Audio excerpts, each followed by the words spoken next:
Hey everybody, welcome to the channel. We are back in the shop today, but shop's a disaster. I guess I forgot how bad it was when I left it. Because yeah, I was trying to get a little stuff finished up on my truck before Triple Crown, and there's paint stuff everywhere, there's tool stuff everywhere, there's plastic, there's cables, there's stuff for something that you guys don't know about yet, but you can probably figure that out. There's still covering over that truck. Oh my gosh, there's just, you guys know how I am with clutter and stuff, and my anxiety's through the roof. So I got to start with cleaning everything up. So we're going to do that, but I'll save you guys that. So ready? There we go. That's better. All right. So now that we got that cleaned up, I think what we're going to start on is this engine over here. I think you guys had seen the last video or so. The engine stand I had purchased to put this on just was not quite up to the task the way that it would normally mount. So we're going to give it an old flipperoo. So it's still over here in the corner. I'm going to pull this thing back out. I'm going to probably reuse this big head plate, but obviously I'm not going to use, maybe I'll use these two. Slide them in and slide bolt. I don't know yet. But anyways, I'm going to make that so it'll grab the side of the engine at these 4 mounting holes here, opposed to from the back. And I think that'll actually bring the weight back far enough on that engine stand that it may just be fine the way it is.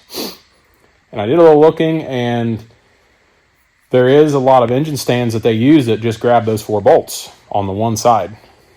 So I may try it on just the one side and see how it holds it. And if it feels sketch and I don't like it, then I'm going to build a piece for the other side so that it encapsulates both sides. So that's what we're going to head into, because I want to try to get this engine, a lot of it tore down today. At least that's my plan. So let's get started.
Got the engine on the engine stand. I think my phone went dead somewhere in the middle of that. I don't remember. But it's on there. I made this little fancy bracket that adapts between the two so that it holds the engine on the engine stand this way. Still not insanely perfect. I made this little wedge guy, so keep that guy a little more stable on there. I didn't like how it was trying to roll too much with the pin that came with it. So, well, I guess it's teardown time. So I got my table set out here, put all the parts on, keep them clean. We're gonna pull a bunch of this thing apart and check it out and put a bunch of new gaskets in it and get it back together.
Well, I don't claim to be much of a crazy guy knowing stuff about engines.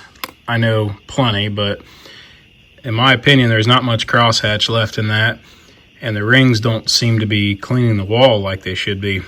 So, and all the cylinders kind of look like that. Nothing's really scratched up. Number 4 does have a scratch on this side. You can see it right there at the tip. See those 2 marks there? That's just from where, oh, there's another one over here too on this side. So number 4 definitely has some ring stuff scratching a little bit, but the rest of the cylinders just don't look like the rings are really sealing real great anymore and cleaning the walls like they should. So I think what I'm going to end up doing is I'm going to go on ahead and pull this motor clear apart and at least have the block machined and checked and all that kind of stuff. I mean, I got it this far apart. Might as well do that too. So I guess let's about face this thing and pull the oil pan off and see what we got on the bottom end.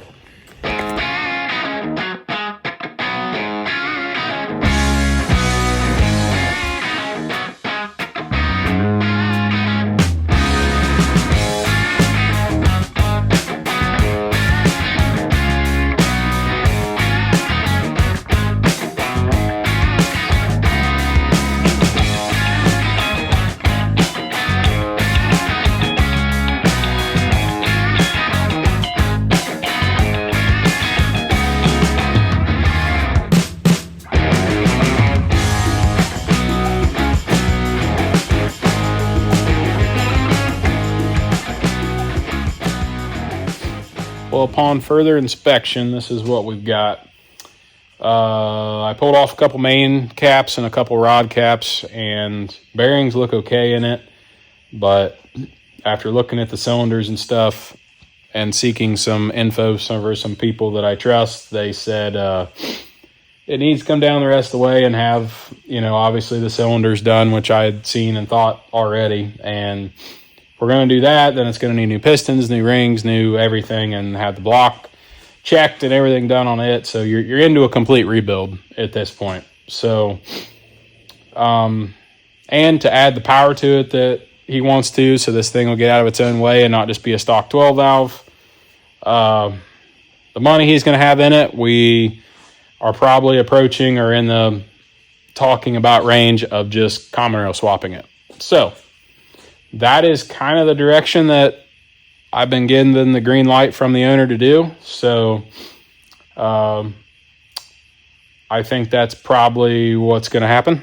So I think this truck is going to get a common rail. At least that's what it's looking like. So not sure what I'm going to do with all this stuff now that I have a 12 valve sitting here in a bunch of pieces. But I don't know. Does anybody want a 12 valve that's in pieces? If you want to put some gaskets on, throw it back together, it ran and drove. So, but it just wasn't quite what Sam wanted. I mean, he wanted the oil leaks fixed on it, and the way it's turning into, it's just going to cost money to have it back together and have it right. So that's where we've come to with this project. I don't really know what I'm going to do tomorrow yet. I need to order some more parts for that guy out there so I can start getting a radiator intercooler in it and getting it mocked up. So probably going to clean this stuff up, look for an engine tomorrow. I might start pulling a bunch of this wiring and stuff out of this and looking at some little things that I was going to fix and move around a little bit, and just continue forward with that on this truck. So that's kind of the plan. That's what we're going to do.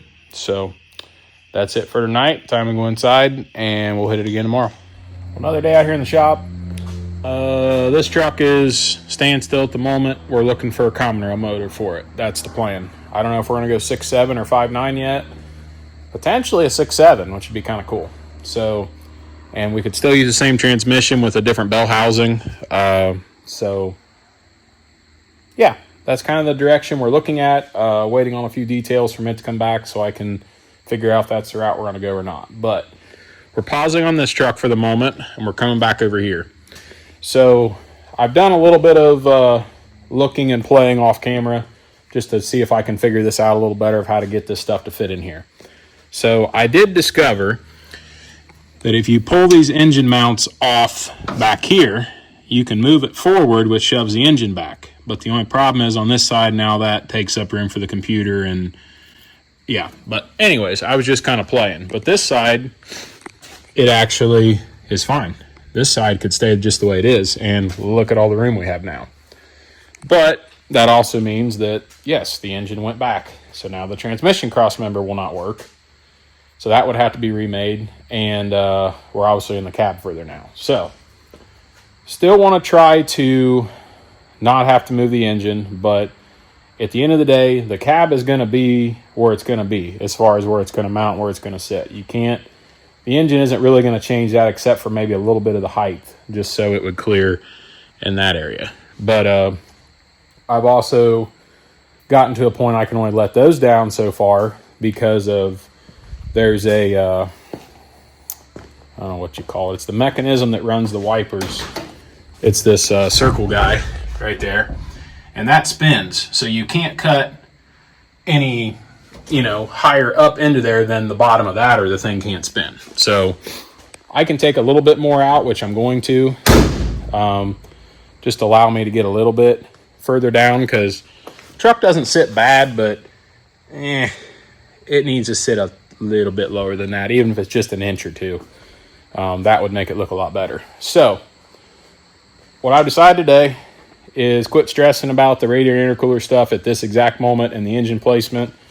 But the cab has to be mounted where it's mounted based on the wheels and this fender on both sides. So we're going to get the cab mounted. At least the the front cab mounts and the custom rear cab mounts. And then we'll determine whether I can still keep this big piece up here so the mounting point is that hole right there. If I can still use that, or a combination of it or something. I don't know. But that's something we'll figure out after we get the rest of the cab mounted. So I'm going to pull this back in the lift, get the cab up off of it, push it back, get the engine transmission out of it, pull the frame back up, get the cab set down, get it clearanced and everything right, get the mounts done so that the cab itself is sitting where it's going to sit. And then I can get solid measurements of what kind of room I'm going to have, what we're going to end up doing with the engine. I know I've talked that I thought I had it figured out, that I was going to go rear mount radiator. I know it would probably work fine, but I just feel like it's complicating the system. Because, you know, when the radiator's in the front, it gets all the airflow it needs, and the fans really don't really run much at all unless it's super hot or you're really working it. So as long as it's got good airflow, it's going to cool. With the radiator in the back, you are 100% relying on fans, or at least 80% relying on fans, maybe more than that. But unless you're going to take a radiator and stick it out here in nowhere's land, which I think would look dumb on these, they're going to have to be under the deck plate, which the deck plate is about that height. So there would be room for a big radiator here, but now you have more lines, more places for it to leak, and you have a radiator that's harder to get to clean and access and work on. And then you got to make sure that the fans, if you lose some fans on it or something, I don't know. A transfer pump to help run the coolant front and back. I just feel like it complicates stuff a lot. So still going to try to get it to work up front. That's still my plan. I don't know. Even if that means we got to shove the engine back just a little.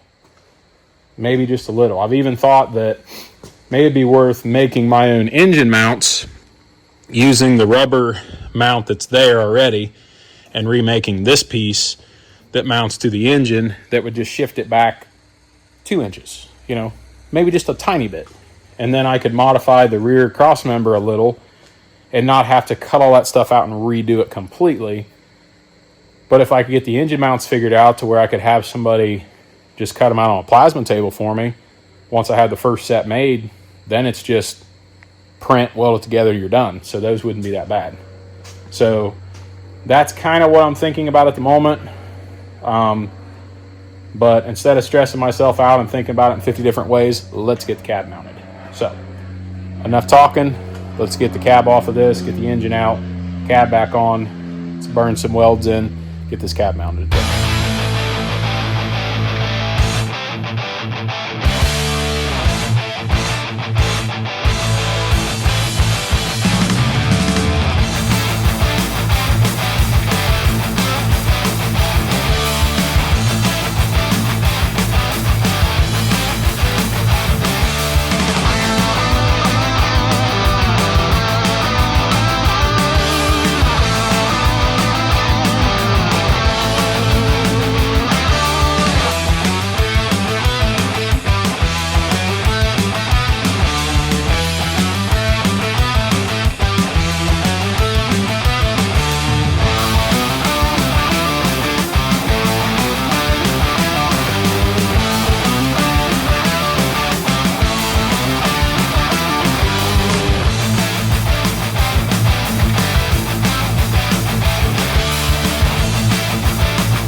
Well, now that we got everything clearance good inside, the way that I've tried to set mine up, I got this bar that sits in the pocket here of where the main pieces that support, where the bottom of the cab, where the mounts go to on the front. That's what I'm trying to say. There's a pocket under there that the bolt goes through, and that's what holds this front side of the cab. So this bar is into that pocket on both sides and resting on top of the frame so that I have the same height on both sides. And then I usually use a 2x4 block under the back to the frame to give it a little spacing. And the front end, we'll tackle that here in a little bit, but it's not quite clearance as good as it needs to be yet, but it's really close. So I went on ahead and made these little brackets that I use. So these go up into this pocket here, and it utilizes that bolt right there, and they slip up in there just like that. And they sit flush up against, and then they will sit on top of this puck, which sits on top of this mount, which is one of the mounts I cut off the Dodge frame. So we'll trim this up so that it fits nicely against the frame and get it back. It's probably gonna be somewhere here where my thumb is. And then we'll clean the frame up and get those welded on, and the back mounts will be done.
Just like that, cab mount's done.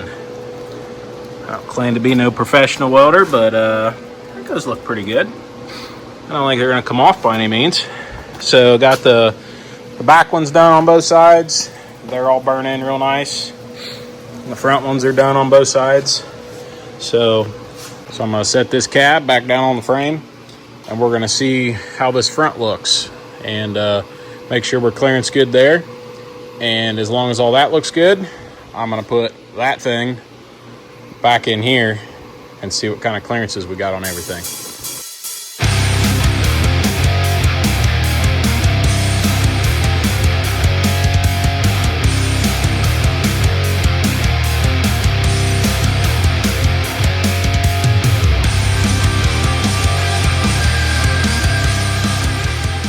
Well, there it is, cab mounts are done.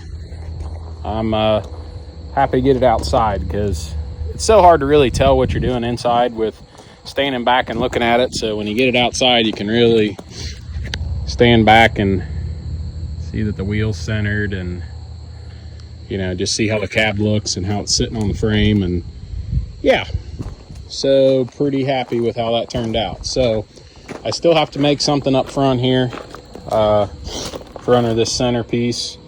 It's going to come off at each frame side. So you can see I got the frame trimmed back on both sides far enough so it's not touching anything.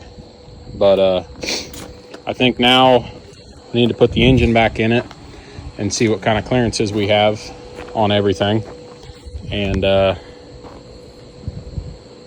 make the final decision of what we're going to do up front here.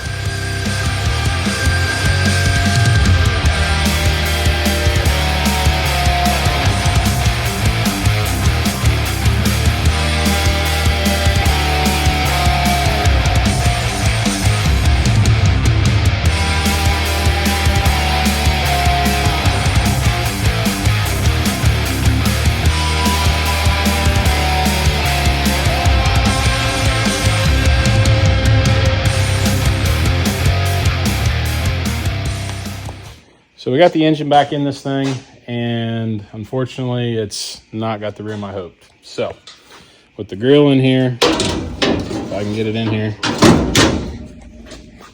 Take my little measuring tape here. Got about 3.5 inches. So, yeah, the engine's gonna have to go back.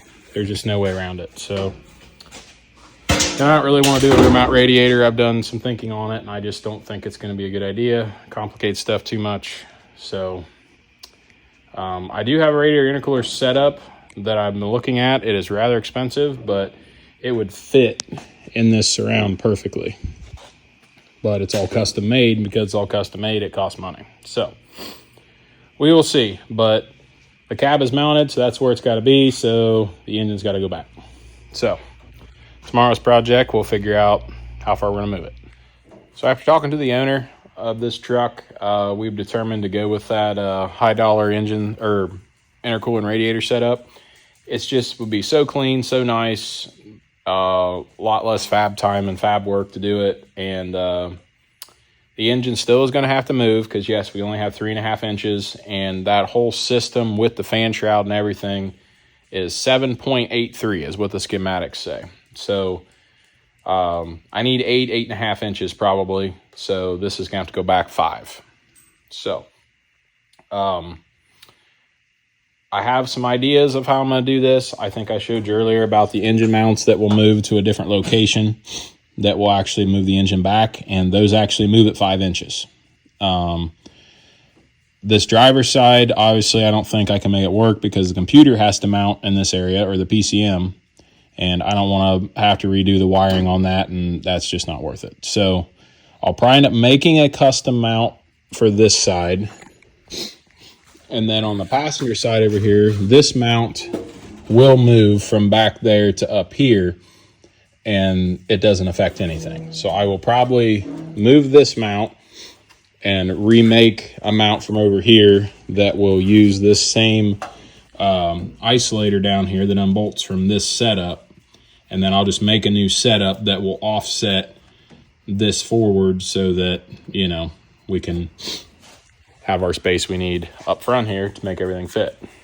But I'm not going to do any of that until I have that radiator and intercooler here, because that's something you don't want to mess up and have to do twice. I don't want to move the engine and then say, oh, that's good enough, and then go on ahead and build the firewall stuff back in and do all that, and then I don't have enough clearance. So I'm going to order that. This is Sunday night. I'm going to order it tomorrow, Monday, and it's 6 weeks out. So we won't be doing any more on the front of this truck, other than I probably will go on ahead and make a mount to mount the front down here so that this whole front setup is sitting here. But then we're going to probably skip to where I normally finish everything, you know, cab wise and all that. So all the major stuff's done before I get to this stuff. But to continue forward, this truck needs a new set of steps. These are very much junk. So just like the steps I made for the Jack's Wax truck and the ones I made for Todd's, I don't know if I ever showed you those, but I'm going to have a new set of steps bent for these, and I'm going to attach them, and then we're going to work on all this back here. I got the stacks ordered so we can get the stacks mounted. I'm working on getting tanks so I can get the tanks mounted, can get the fuel system. I mean, there's so much I could do back here while I'm waiting on that intercooler to come. Plus, yes, we still have this truck over here too, which after talking to the owner, I do believe we're going to get away from this whole 12 valve, and we are going to go common rail motor in it. I do believe is the plan. So still trying to locate that and figure out which motor we're going to go with. I have a 5.9 and a 6.7 that are potentials at the moment, so we'll see which route he wants to go. And something else I discovered the other day. Yeah, for you turbo guys, that's it's got a lot of shaft play. That turbo's not any good either. So probably a good thing we're doing what we're doing with this. Unfortunately, if this motor would have still been together, you know, it's still been okay to probably put in something. But now that it's all apart, I don't really know exactly if I'm just going to maybe throw a gasket kit on it and put it back together and sell it, or if somebody wants to buy the pieces the way they are, or I don't know what we're going to do yet. So anybody wants a 12 valve engine they can play with, you know, hit me up, because This one we're not using anymore. So we'll probably be back and working on this some here the next few days too. I have a few things. Obviously, all the wiring's coming out of this, and obviously, if we're going common rail, all that's coming out too. So the wiring will be stripped out of this, and I'm going to do a few little things that the customer wanted to do back here with tidying up a few things, and then yeah, this truck's gonna just waiting on a motor and to be rewired, and then we can get this truck rolling again too.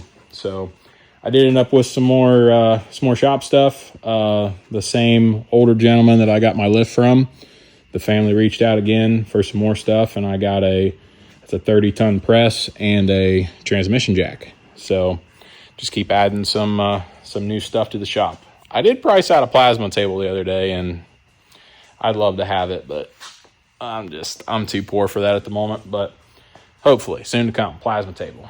So anybody watching this wants to give me a plasma table or sponsor a plasma table, hit me up. That would be awesome. But so it's going to be a short week this week as well for next week's video, because I'm only working Monday, Tuesday, Wednesday, and then we're going down to Smoky Mountain Truck Fest. So it's probably going to be one of my last shows for the year. I may do some other smaller stuff, but as far as big shows, it'll probably be the last one. So it is in Sevierville, Tennessee, just there north of Pigeon Forge and Gatlinburg at the convention center. It is a Friday, Saturday show. They are actually having a Lodestar class at this show this year, so that's pretty cool. So probably going to be the most of these custom-built Lodestar trucks you'll probably ever see in one spot at this point. I would imagine there's probably going to be somewhere, I don't know. I'd hope there's maybe 10 of them there, but we'll see. So if anybody of you or any of you are in the area or you got a Lodestar and you want to bring it out, that's a pretty sweet show. So come check us out. Once again, I won't have merchandise there or anything, but you can at least come say hi. My truck will be there. That'll be the only one of the builds I've done that'll be there at this show. But I'll put the dates right here and the times for that, so you guys can come hang out and say hi. It's just going to be me at the show. There will be no Max and there'll be no Chelsea. So you just got to deal with this ugly face. So anyways, well, there's your update for the end of the video about where we're at and what's going on with everything. So we're going to end it off there. So appreciate you guys watching. God bless. We'll see you on the next one.